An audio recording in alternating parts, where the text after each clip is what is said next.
Así de pie, hermanos, vamos a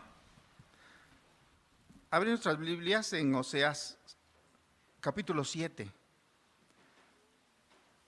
Haremos la lectura del versículo 1 al versículo 16. Oseas 7,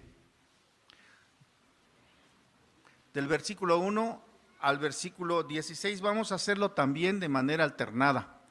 Vamos a pedirle a las hermanas que inicien con el versículo 1, los varones con el versículo 2, y así de manera alternada nos unimos todos en el versículo 16. Pido a las hermanas que den inicio a la lectura, por favor.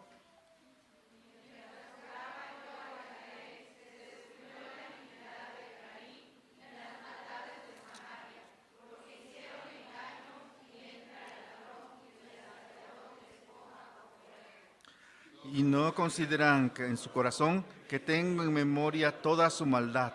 Ahora les rodeará su obra, delante de mí están.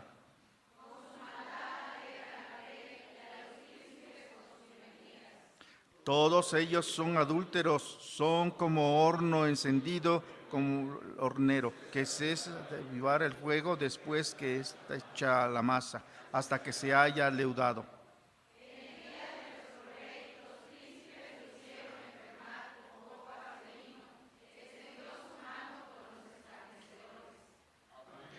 Que su corazón semejante a un horno. A sus sacrificios toda la noche duermen sus horneros. La mañana está encendido como llama de fuego.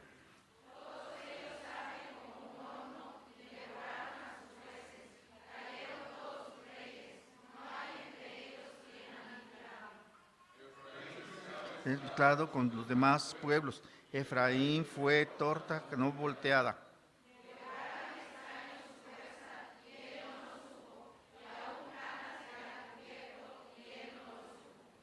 Y la soberbia de Israel testificará contra él en su cara. Y no se volvieron a Jehová su Dios, ni lo buscaron con todo esto.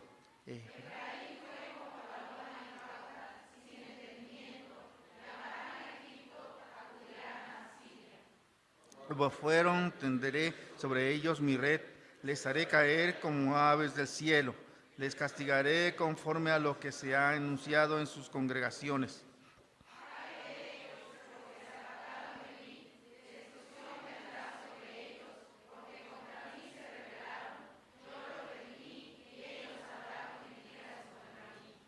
Y no clamaron a mí en su corazón cuando gritaban sobre su cama. Para el trigo y el mosto se congregaron, se rebelaron contra mí.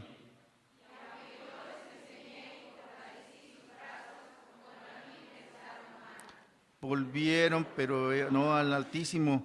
Fueron como arco engañoso. Cayeron sus príncipes a espada por la soberbia de su lengua. Esto será en la tierra de Egipto. Así damos paso al siervo de Dios, hermano Francisco Ruiz, que nos trae el mensaje en esta mañana. Vamos a orar, mis hermanos, por un momento. Señor, en esta hora te doy muchas gracias por la oportunidad que tenemos esta mañana de escudriñar tu palabra. Rogamos, Señor, que hables a nuestra vida mientras nosotros, Señor, estamos atentos a tu voz. Habla, Señor, que tu pueblo escucha. Y oramos en el nombre de Cristo Jesús. Amén, amén y amén. Tomen su lugar, mis hermanos. Siempre me ha resultado un poco curiosa la actitud que Adán y Eva tuvieron cuando en Génesis 3 pecaron. Y me parece curioso, hermanos, porque ustedes conocen la historia. Lo que hicieron fue coser hojas de higuera para cubrir su desnudez, o dicho de otra manera, para ocultar su pecado. Y luego lo que hicieron fue ir y esconderse detrás de un árbol, así como los niños, para esconderse de Dios. Ahora en las vacaciones que tuvimos, mi familia y yo fuimos a México, y Evan aprendió a esconderse. Entonces, si usted le dice a Evan, escóndete, lo que él hace es empina la cabeza hasta el piso. Y él cree que está escondido. Dicen mis papás que yo me escondía de la misma manera. Bueno, me resulta curioso, mis hermanos, porque ¿acaso de verdad estas personas creyeron que era posible esconderse de Dios? O sea, de verdad, yo me pregunto, ¿creyeron de verdad que las hojas de higuera iban a ocultar su pecado? O sea, imagínense, presentarse delante de Dios tapados con hojas de higuera, creyendo que ya eso había solucionado su problema. De verdad, o sea, estas preguntas yo me las hago, hermanos, cuando leo Génesis 3. ¿De verdad Adán y Eva creyeron que Dios no los encontraría? Que escondidos ahí atrás de un arbolito, no los encontraría el Señor. ¿Y sabes por qué me resulta curiosa esta actitud, mis queridos? ¿Saben por qué me resulta curioso? Porque nosotros hacemos lo mismo. Cuando pecamos, mis queridos hermanos, hacemos exactamente lo mismo. Creemos que Dios no se va a dar cuenta y que los demás tampoco. Creemos que si nadie se entera, no habrán consecuencias. Creemos que no pasa nada, que no es tan grave, que no le estamos haciendo daño a nadie y que por lo tanto, mientras no involucremos a los demás, no pasa nada, que no es para tanto. Pero la verdad, hermanos, es que cuán equivocados estamos. Cuando se trata del pecado, mis queridos hermanos, Dios siempre se toma las cosas muy en serio. Cuando se trata del pecado, dice la palabra que Él no dará por inocente al culpable. Cuando se trata del pecado, hermanos, siempre habrá consecuencias graves. Cuando se trata del pecado, hermanos, siempre habrá alguien que salga lastimado. Cuando se trata del pecado, hermanos, siempre habrá muerte. Siempre. Dígalo conmigo. Siempre. Así como nosotros, mis amados hermanos, el pueblo de Dios en los tiempos de Oseas llegó a creer las mismas mentiras respecto al pecado y como consecuencia experimentaron, hermanos, de una manera muy cruda las consecuencias de ello. Como yo lo dije, hermanos, desde el inicio de la serie, cuando comenzamos a predicar de Oseas, hermanos, comenzó su ministerio cuando las cosas estaban políticamente y económicamente prósperas y exitosas.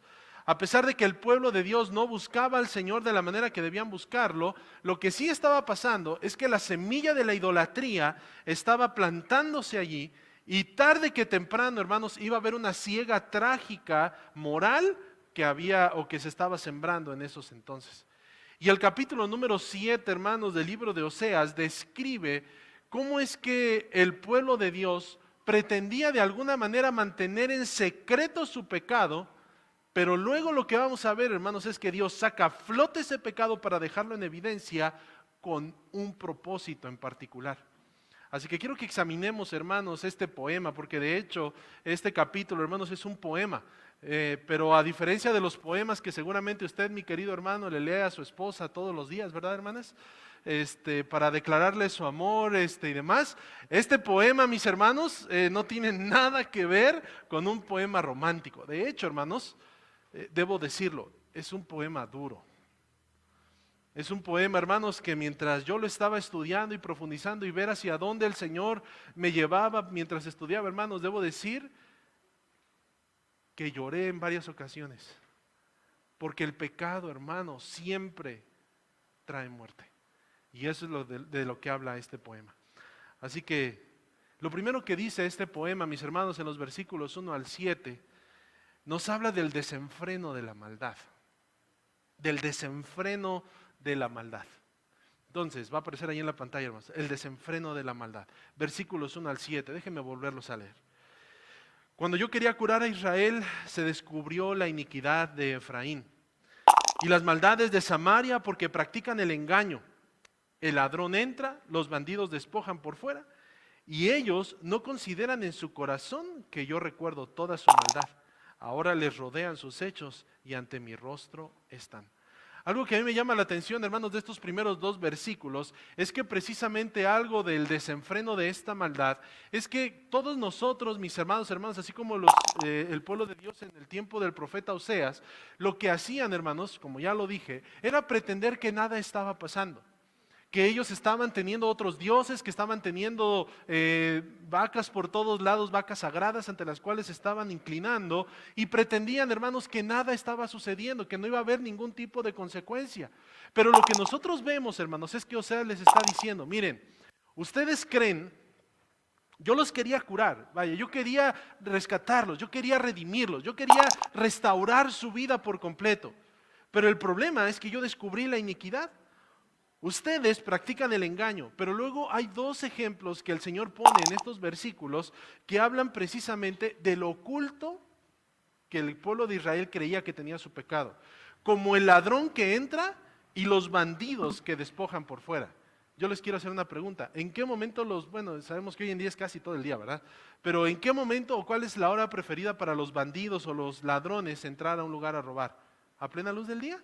No, hermanos, es en la noche, donde nadie los ve, creyendo que nadie los está viendo. Y de la misma manera los bandidos, cuando despojan a la gente de sus posesiones, es precisamente en lo oculto. Aún en el día lo hacen en lo oculto.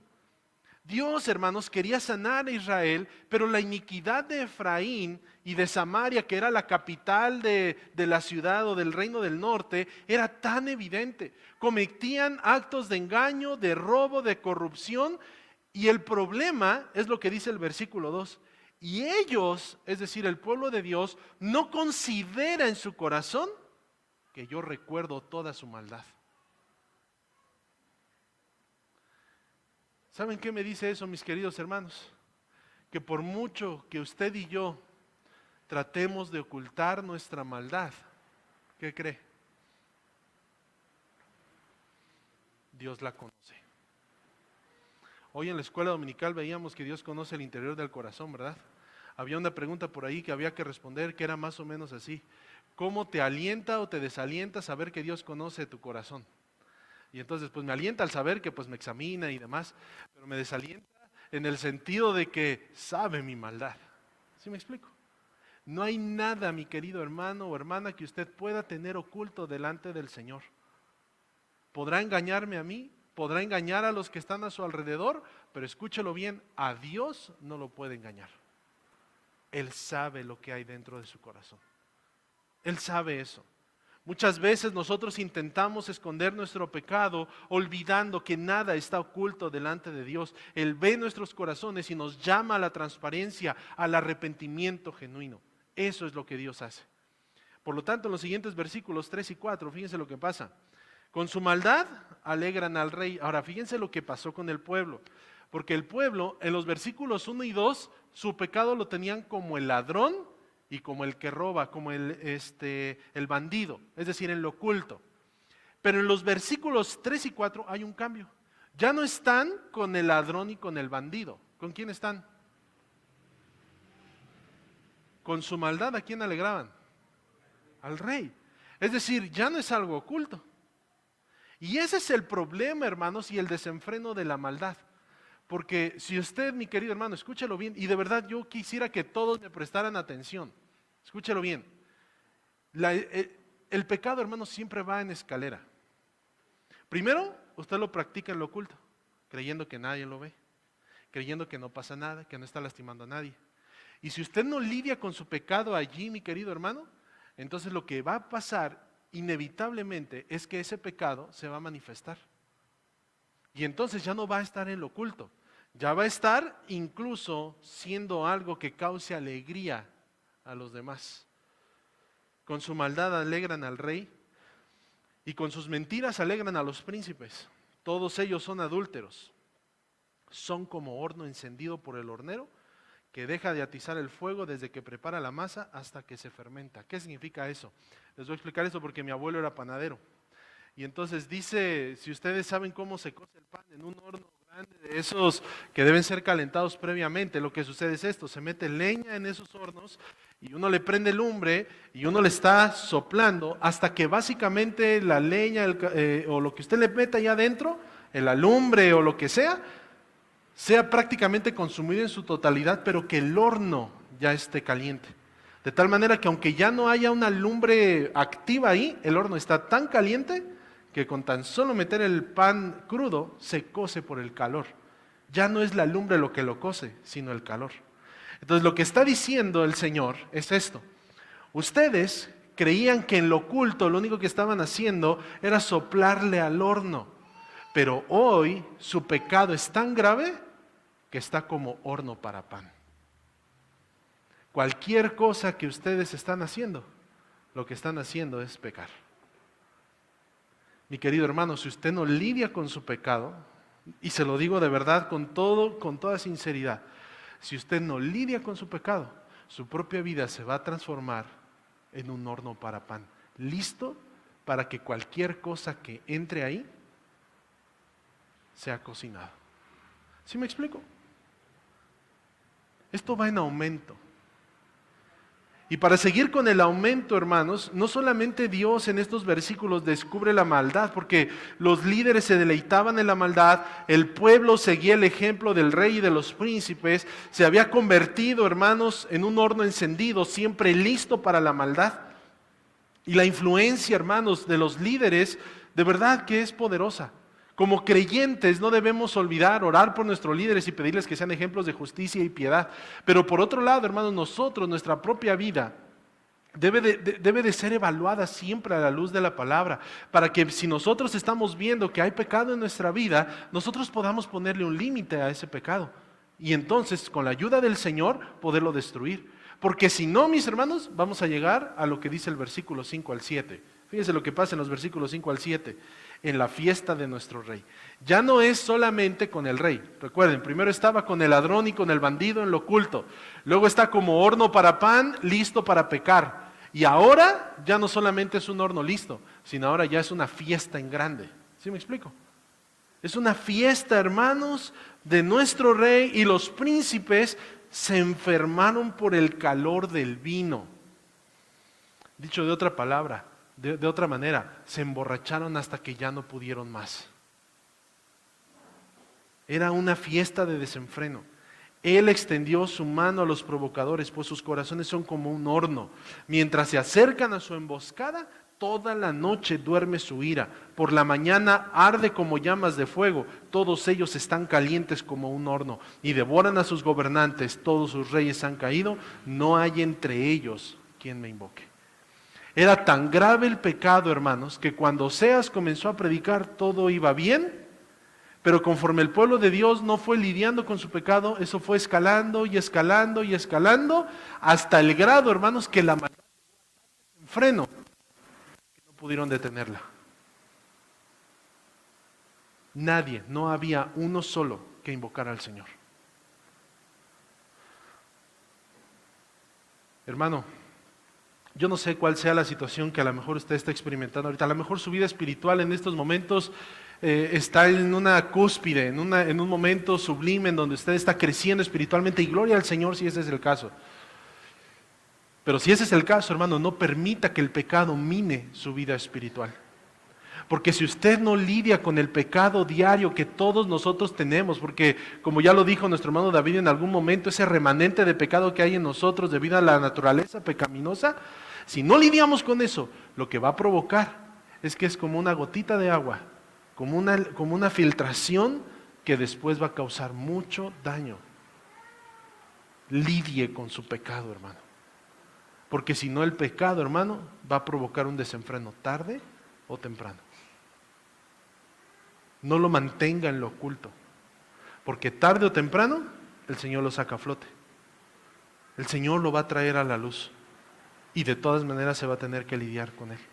El problema es que cuando no se lidia de una manera apropiada, el pecado trae grandes y graves consecuencias. Es terrible, hermanos, lo que puede pasar por el desenfreno del pecado. Ahora, no solamente eso es lo primero que vemos en este poema, el desenfreno del pecado, sino lo que vemos, hermanos, que el pueblo de Dios hace es esto. Bueno, lo tenía oculto, luego algunos lo supieron y ahora ya es una fiesta de desenfreno. ¿Ahora qué hago? Ya me vi evidenciado delante de Dios, ya no hay nada que yo pueda hacer en mis posibilidades para mantener oculto mi pecado. Y lo que el pueblo hizo, al igual que nosotros, lo que hacemos, hermanos, es buscar restauración en lugares equivocados. Buscamos restauración en lugares equivocados, o llegamos a hacerlo. Fíjate lo que dice versículos 8 y 9. Fíjense dónde buscó restauración Israel. Efraín, ¿con quién se mezcló? Con las naciones. Y lo más terrible de todo es que Efraín se convirtió como en una torta no volteada. Si Oseas hubiera sido mexicano, él hubiera dicho como una tortilla no volteada. ¿Qué le pasa a una tortilla si usted no la voltea en el comal con lumbre? Se quema, ¿verdad? Pero imagine una masa cruda, que usted la pone en el comal, ¿qué le pasa? Se quema de abajo y arriba, ¿qué pasa? Queda cruda. Eso es lo que está diciendo aquí el profeta Oseas. Por un lado, creyeron que estaban bien y que iban a tener restauración y que todas las cosas iban a mejorar porque estaban buscando ayuda de alguien. En este caso era Asiria, eran otras naciones, se mezclaron con ellos, pero por arriba, ¿cómo estaban? Crudos. Hermano, si usted no busca la ayuda de Dios para resolver su pecado, ¿sabe cómo va a estar? Como una tortilla no volteada. Cocido por un lado y crudo por el otro. Va a tener un cierto grado de ayuda si usted lo quiere, pero la realidad de las cosas es que esa tortilla permanecerá cruda, permanecerá en la misma situación. La fuerza de Israel, por otro lado, dice el texto, devoran los extranjeros su fuerza. Y aquí, hermanos, viene toda una... Aquí claramente en español lo podemos ver el poema, porque hay algo que sucede con el pueblo de Dios con respecto al pecado, que es sorprendente, porque a veces cuando uno piensa en el pueblo de Israel y dice, sí, ¿cómo puede ser posible que no se dieran cuenta? ¿Alguna vez han pensado eso conmigo? ¿Cómo es posible? O sea, yo me hubiera dado cuenta. Y entonces nos ponemos en un espejo y la realidad es que estamos en las mismas. Fíjense lo que pasa, fíjense lo que dice el texto. Devoran los extranjeros su fuerza, y luego ¿qué dice? Y él no lo sabe. También tienen cabellos canos, y no lo saben. Testifica contra él el orgullo de Israel, pero ellos no se han vuelto al Señor. Hermanos, nuestra fidelidad al Señor no debe ser comprometida por alianzas o influencias que nos alejan de Él. Tristemente, cuando nosotros estamos en una situación de pecado, ¿sabe cuál es nuestra naturaleza humana? ¿Qué es lo que nosotros hacemos de manera natural cuando estamos en una situación así? Nos aliamos o nos juntamos con alguien que lo único que va a hacer es decirnos, yo te acompaño, yo voy contigo, yo te ayudo. ¿Sí me explico? Los que tenemos hijos sabemos que con los hijos es particularmente preocupante, ¿verdad? Cuando están en la escuela, tienen malas amistades y a lo mejor están luchando con un pecado y se juntan la pena con la desgracia y entonces ya sabemos hacia dónde va eso, ¿verdad, mis hermanos? Pero ¿qué creen? A los adultos también nos pasa. A veces estamos batallando con una situación y en lugar de ir con alguien que honestamente nos confronte con nuestro pecado para que salgamos de esa situación, vamos con aquel que no nos va a decir nada o que creemos que no nos va a decir nada. No hagamos alianzas de esta manera, porque lo que va a provocar eso, mis hermanos, lo que va a provocar es una falta de arrepentimiento. Fíjense lo que dice en versículos 10 al 12. Testifica contra el orgullo de Israel, pero no se han vuelto al Señor su Dios, ni lo han buscado a pesar de todo esto. Efraín es como una paloma incauta, sin entendimiento. Llaman a Egipto y acuden a Asiria. Dos naciones, hermanos, que si ustedes los recuerdan en la historia, Egipto los hizo esclavos y Asiria los iba a hacer esclavos. ¿Y a quién acudían? A sus captores. ¿Alguna vez ha escuchado usted ese síndrome? No me acuerdo cómo se llama, pero ese síndrome en donde el cautivo llega a tener un cierto aprecio por aquel que lo tiene de Estocolmo. Gracias, hermano. Entonces, ahí estaban, hermanos, con ese síndrome antes de que todo eso en Estocolmo pasara. Viviendo de esa manera, terrible, pero ahí estaban. Cuando vaya, dice el Señor, tendré mi red sobre ellos, como aves del cielo los haré caer y los castigaré conforme a lo anunciado a su congregación. Cuando yo llegué a este versículo, hermanos, aquí es, si usted cree que hasta aquí iban las cosas duras, espérese. Porque aquí, hermanos, hay algo que nosotros nos debemos de preguntar. Dios dice, los voy a castigar conforme a lo anunciado. Nosotros lo que debemos preguntarnos es, ¿y cuándo lo anunció? Es como los niños, ¿no? Cuando van a ser reprendidos, pues necesitan un anuncio previo. Hey, si no haces la tarea, ahí está el anuncio. Si no haces la tarea, van a haber estas consecuencias. Y si no hizo la tarea, papás, por favor, cumplan las consecuencias, porque si no nos toman la medida a los hijos. Ahora díganmelo a mí también, por favor, porque también estoy en lo mismo, ¿verdad? Entonces, ahí estamos, hermanos. Ahora, Dios en algún momento Hizo un aviso a su pueblo de lo que iba a pasar si es que ellos se prostituían. ¿Quieren saber en dónde está? Vayan por favor a Levítico capítulo número 26. En Levítico capítulo número 26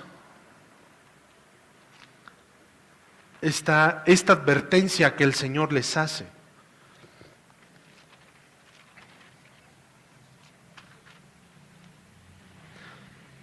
Versículo 14 en adelante. Es más, ¿cómo dice de subtítulo? Yo sé que los subtítulos no son inspirados, pero nos ayudan un poquito. ¿Cómo dice? Ahí está. Pudieron haber hecho caso a lo que dice el versículo 1 y hasta el versículo 13, que ¿cómo dice ahí? Bendiciones de la obediencia, pero no, ¿verdad? Ellos no hicieron caso a eso, así como usted y yo en ocasiones, aunque nos dicen está delante de ti la bendición y la maldición, el pueblo de Dios en muchas ocasiones tristemente prefiere la maldición. Y aquí está, fíjense lo que dice. Solamente lo voy a leer, hermanos, y voy a traer a la memoria algunas de estas situaciones.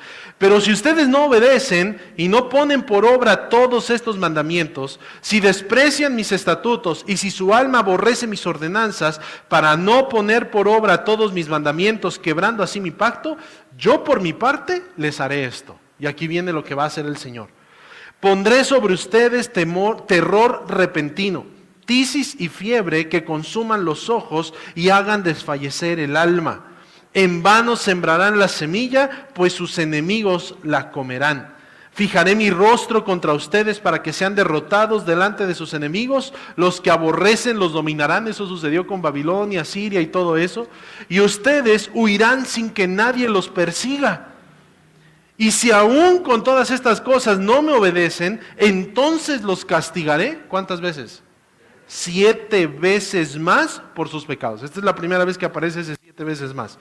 Luego dice, también quebrantaré el orgullo de su poderío y haré de sus cielos como hierro y su tierra como bronce. Y sus fuerzas se consumirán en vano porque la tierra no dará su fruto y los árboles de la tierra no darán su fruto. Eso pasó, mis hermanos, cuando las naciones extranjeras sitiaron Jerusalén, sitiaron Samaria y demás.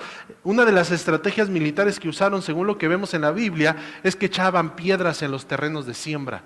De tal manera que por mucho que trabajaran, la piedra en un campo de siembra es lo peor que le puede pasar. Y el campo no producía comida. Luego dice, si proceden con hostilidad contra mí y no quieren obedecerme, aumentaré la plaga sobre ustedes. ¿Cuántas veces? 7 veces conforme a sus pecados. Es decir, que por cada pecado 7 veces, es lo que yo entiendo ahí. Luego dice, soltaré entre ustedes las fieras del campo que los privarán de sus hijos, destruirán su ganado y reducirán en número de manera que sus caminos queden desiertos. Y si con estas cosas no se enmiendan ante mí, es decir, el Señor como que les está dando oportunidad. Miren, voy a mandar esto aquí, y si no se arrepienten, voy a mandar esta siguiente, y si no se arrepienten, voy a mandar esta siguiente. Y fíjense la siguiente. Entonces yo procederé con hostilidad contra ustedes, y yo mismo heriré 7 veces por su pecado. Traeré sobre ustedes una espada que ejecutará venganza a causa del pacto, y cuando reúnan en sus ciudades, enviaré pestilencia entre ustedes para que sean entregados en manos del enemigo. Y hermanos, este versículo que sigue fue uno de los que desgarró mi alma de verdad. Fíjense lo que pasó.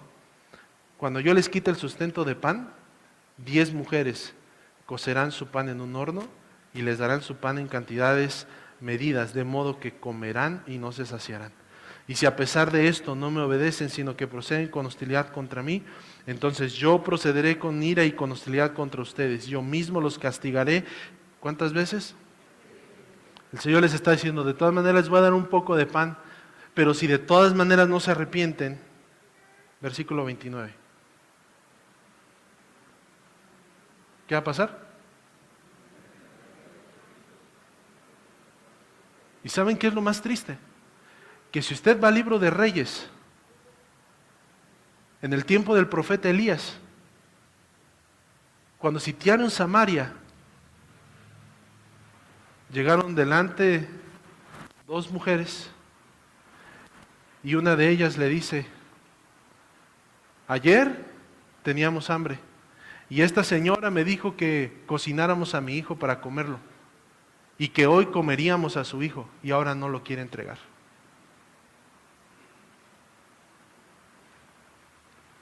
Hermanos, yo no puedo imaginar siquiera cometer tal grado de maldad.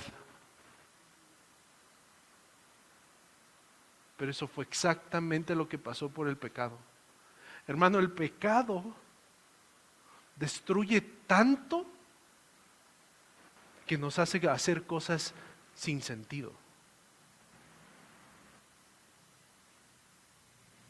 Hermano, no crea que su pecado no confesado, mientras permanezca así, le va a ir bien. Va a ir en aumento. Y cada vez 7 veces más y 7 veces más. Y si seguimos leyendo, la cosa cada vez se pone peor. Fíjense. Destruiré sus lugares altos, derribaré sus altares de incienso y amontonaré sus cadáveres sobre los cadáveres de sus ídolos, pues mi alma los aborrecerá. También, ¿alguna vez has escuchado eso que dice que Dios no, que Dios aborrece el pecado, pero no al pecador? ¿Así? ¿Se han escuchado? Es falso, hermanos. Ahí está. Dice Dios, yo los aborrezco por lo que están haciendo.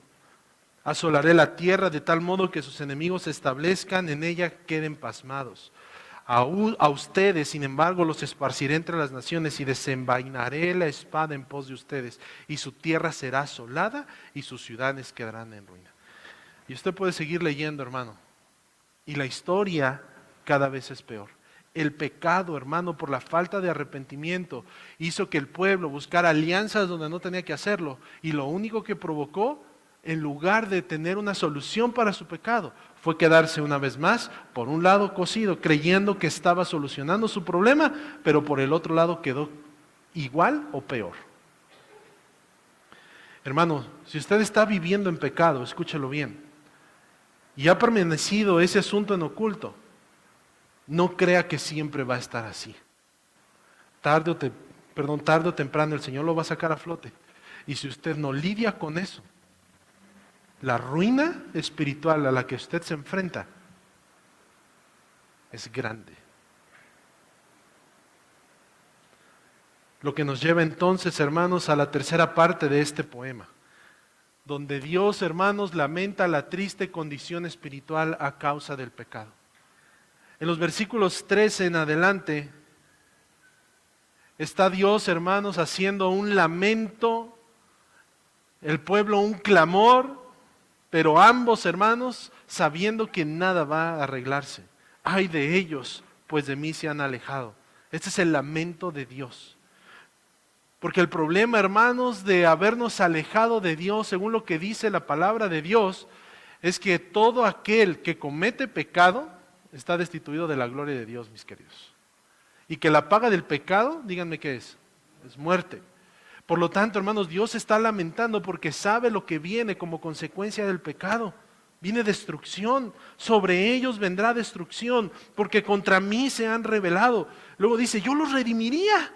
O sea, el Señor está tan frustrado, por así decirlo, que dice, o sea, si ellos se acercaran a mí para buscarme, ¿saben qué haría el Señor? Hermano, el Señor es tan bueno con nosotros que sin importar cuánta maldad haya en nosotros, si usted se acerca con un corazón sincero delante del Señor, humillado delante de Él para pedir su perdón, ¿sabe cómo está el Señor para recibirle? Así.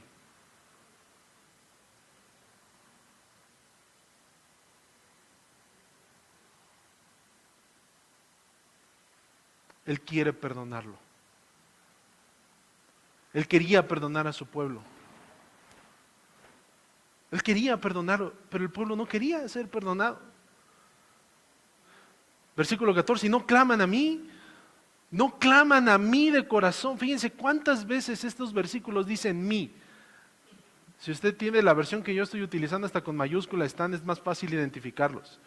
Desde el versículo 12 está esa palabra repetida, mí. Versículo 13, de mí se han alejado, porque contra mí se han rebelado. No claman a mí, hablan mentiras contra mí, se alejan de mí. Aunque yo los adiestré y fortalecí sus brazos, traman el mal contra mí.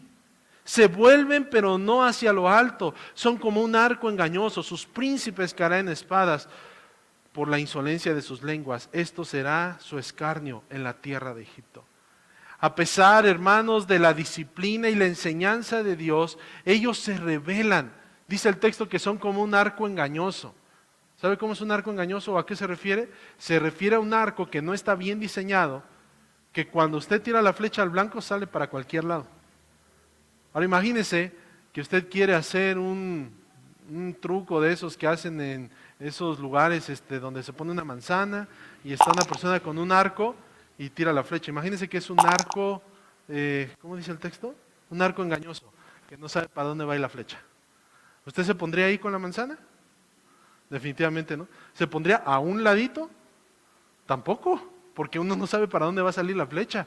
El punto, hermanos, es que el pueblo de Dios era tan inconstante, engañoso e infiel, que Dios dice, aunque Él lo sabe todo, dice, ahora a ver con qué me van a salir, a ver hacia dónde se van a ir. Ya fueron a Siria, ya fueron a Babilonia, ya fueron a Egipto, y en todos lados les ha ido mal.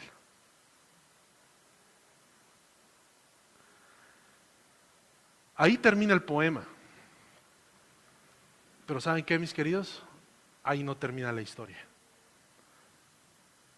Cuando yo estaba leyendo este pasaje, no pude evitar pensar, hermanos, en una historia en el Nuevo Testamento, y quiero que me acompañen en el libro de Romanos, capítulo número 1. Porque en el libro de Romanos, hermanos, se nos presenta una situación similar que estaba sucediendo en la iglesia de Roma. Ahora, quiero que leamos este pasaje, hermanos, pero con lo que acabamos de ver en mente, con este poema de Oseas en mente. Voy a leer, hermanos, a partir del versículo número 24 del capítulo del versículo número 18, hermanos, por favor. Fíjense lo que dice.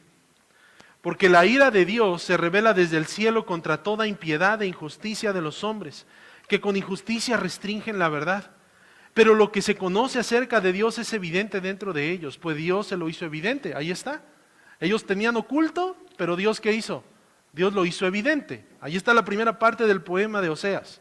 Luego dice, porque desde la creación del mundo, sus atributos invisibles, su eterno poder y divinidad se han visto con toda claridad, siendo entendidos por medio de lo creado, de manera que ellos no tienen excusa. Es decir, el pueblo de Dios, la humanidad, ¿y cómo sabemos que la humanidad? Porque en los versículos 16 dice que al judío y al griego, es decir, todos, nadie tiene excusa, todos tenían la posibilidad de conocer a Dios, nadie tiene excusa. Pues aunque conocían a Dios, no lo honraron como a Dios, ni le dieron gracias, sino ¿qué hicieron? Se hicieron vanos en sus razonamientos y su necio corazón fue entenebrecido. Profesando ser sabios se volvieron necios y cambiaron la gloria de Dios, del Dios incorruptible, ¿por qué cosa? Por una imagen en forma de hombre corruptible, de aves, de cuadrúpedos y de reptiles. Es decir, se hicieron ídolos y se prostituyeron delante de esos ídolos. Nuevamente, ahí está la historia de Oseas. Por lo cual, ¿saben qué hizo Dios? ¿Se acuerdan qué hizo Dios cuando el pueblo de Dios estaba ahí duro y duro, que quería irse con sus dioses, ¿Se acuerdan qué hizo Dios en Oseas? Los dejó. Fíjense lo que dice aquí Romanos. Por lo cual, ¿qué hizo Dios? Dios los entregó. Ahora, fíjense bien, porque en estos versículos a continuación aparece 3 veces que Dios los entregó a diferentes cosas. Fíjense bien, Dios los entregó a la impureza en la lujuria de sus corazones, de modo que deshonraron entre sí sus propios cuerpos. Y la razón de eso, hermanos, es porque cambiaron la verdad de Dios por la mentira y adoraron y sirvieron a la criatura en lugar de al Creador, quien es bendito por los siglos de los siglos. Hermano, lo primero a lo que Dios nos abandona es a la idolatría. ¿Quieres ir ahí?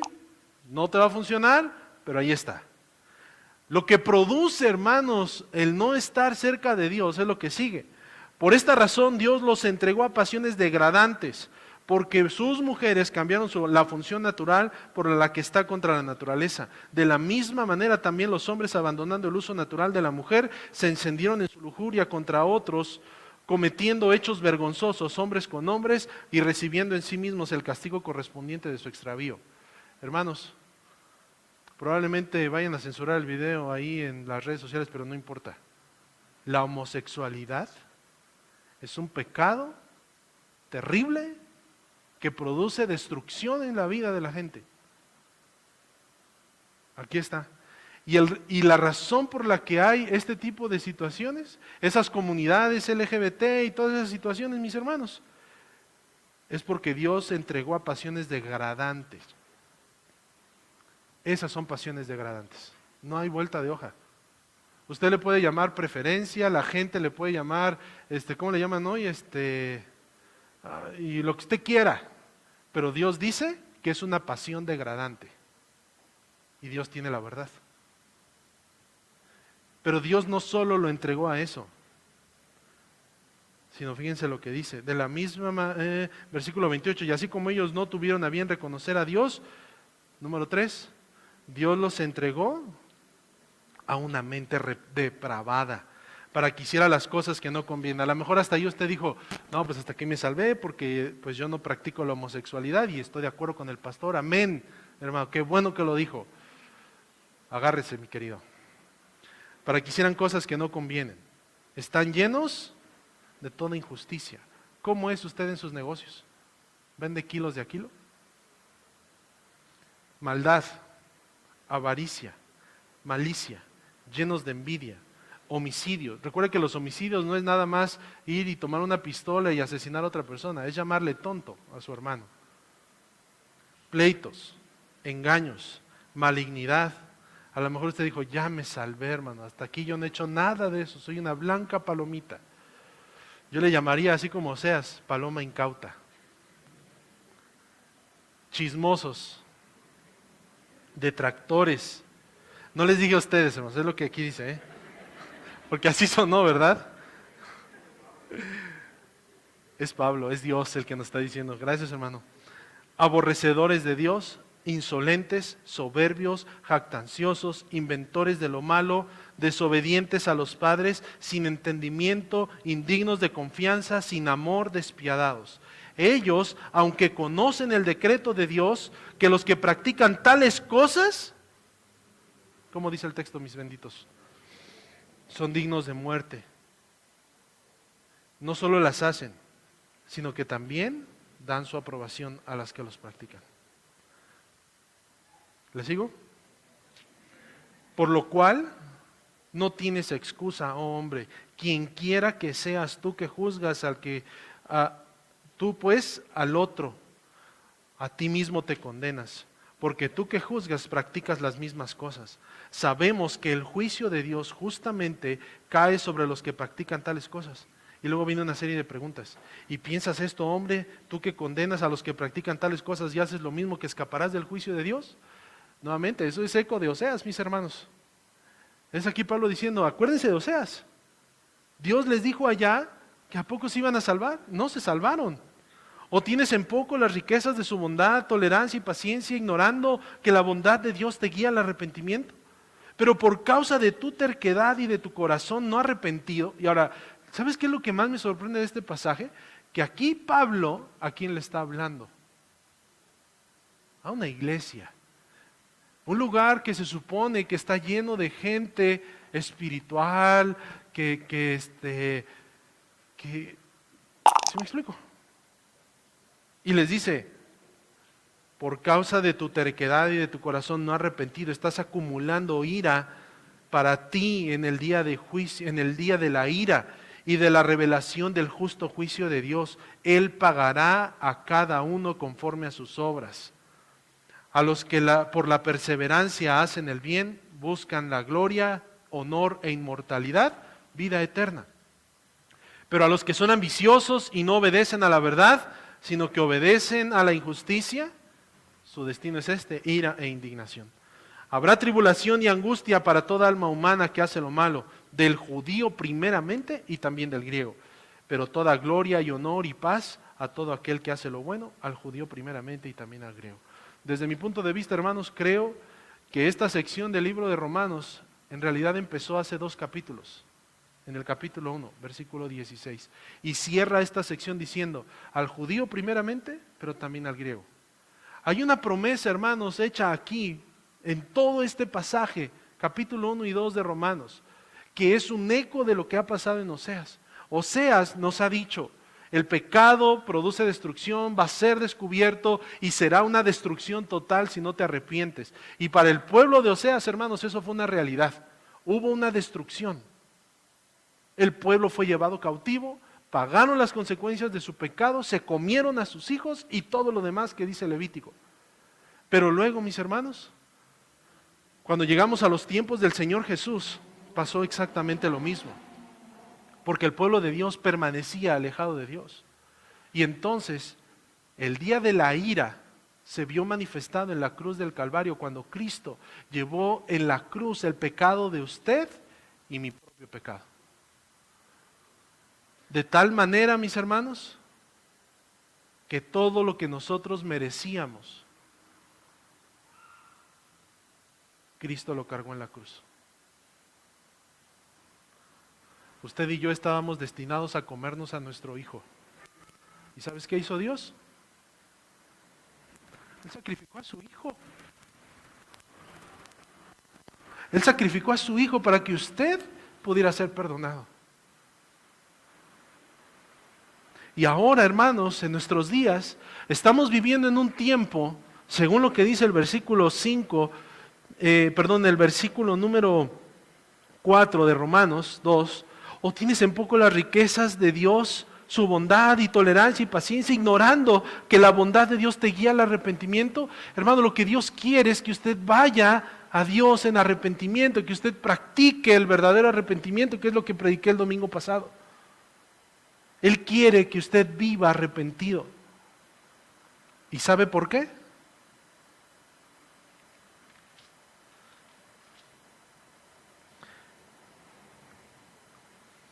Porque el Evangelio es el poder de Dios para la salvación de todo el que cree. Al judío primeramente, pero también al griego. El Evangelio, hermanos, es el poder de Dios. El Evangelio, hermanos, en cuarto lugar, el poder del Evangelio, hermano, puede destruir por completo el pecado y sus consecuencias. Por eso no nos avergonzamos del Evangelio. Por eso Pablo dice, por eso no me avergüenzo del Evangelio, porque el Evangelio es el poder de Dios para salvación de todo aquel que cree, del judío primeramente y también del griego. Porque en el Evangelio la justicia de Dios se revela por fe y para fe, como está escrito, mas el justo por la fe vivirá. Cuando vemos el libro de Oseas y termina este poema, hermanos, termina de una manera desgarradora, pero no se nos debe olvidar jamás que la historia no termina allí. Porque es verdad, Dios envió su juicio en el tiempo de Oseas. En el tiempo de Jesús, hermanos, Dios envió su juicio, pero con la finalidad de llevarnos a nosotros al arrepentimiento. Y si nosotros vivimos en arrepentimiento, hermanos, entonces estaremos evitando un tercer juicio que es inminente. Va a llegar el momento, hermanos, en el que este tiempo de misericordia que se ha prolongado por más de 2000 años, llegará a su fin.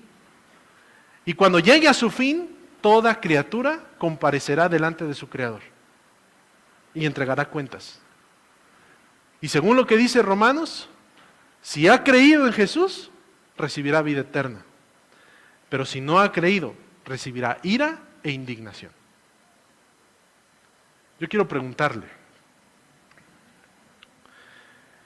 el capítulo 7 de Oseas es un llamado urgente al arrepentimiento sincero. Dios, hermanos, en su amor y misericordia revela nuestro pecado, pero no para condenarnos. Saca a flote nuestro pecado para llevarnos de vuelta a Él. Así como Israel necesitaba arrepentirse y buscar a Dios de todo corazón, nosotros también debemos examinar nuestras vidas, confesando nuestros pecados y volviéndonos a Dios con sinceridad y fe. Mi pregunta es esta: ¿lo hará? ¿Regresará a Dios en arrepentimiento? ¿Confesará sus pecados delante de Dios? Porque si usted es valiente y lo hace, el Señor está listo para perdonarle. Porque como lo dijo Oseas, yo los redimiría. Dios, hermanos, está esperando para redimirle, para perdonarle, para restaurarlo. Él está aquí hoy esperando que usted se arrepienta para perdonarle. Vamos a orar, hermanos.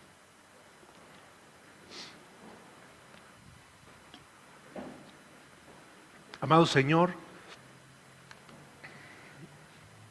ciertamente mientras pensamos en todo esto y en lo que implica para nosotros, Señor, nuestro corazón se llena de profunda gratitud al saber que aunque es verdad que tu ira fue derramada en Cristo Jesús, fue derramada porque querías acercarnos a ti.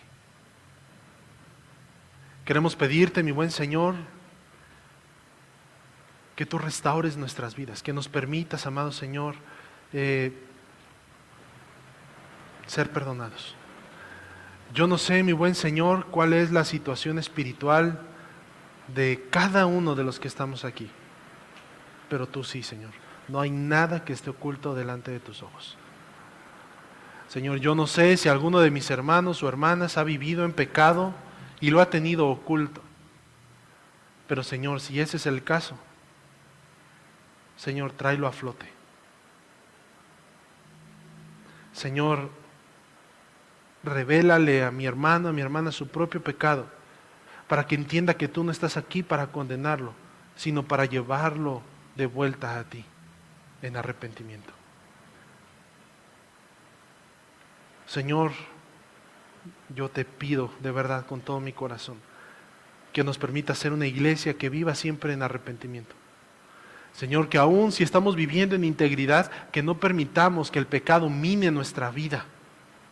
Ayúdanos, Señor, a vivir comprometidos siempre. Y si llegamos a fallar, Señor, parte de la integridad es ir inmediatamente a reconciliarnos contigo mediante Cristo Jesús. Así que, Padre, ayúdanos, buen Dios. Permítenos ser esa clase de iglesia. Restaura, Señor, nuestras vidas.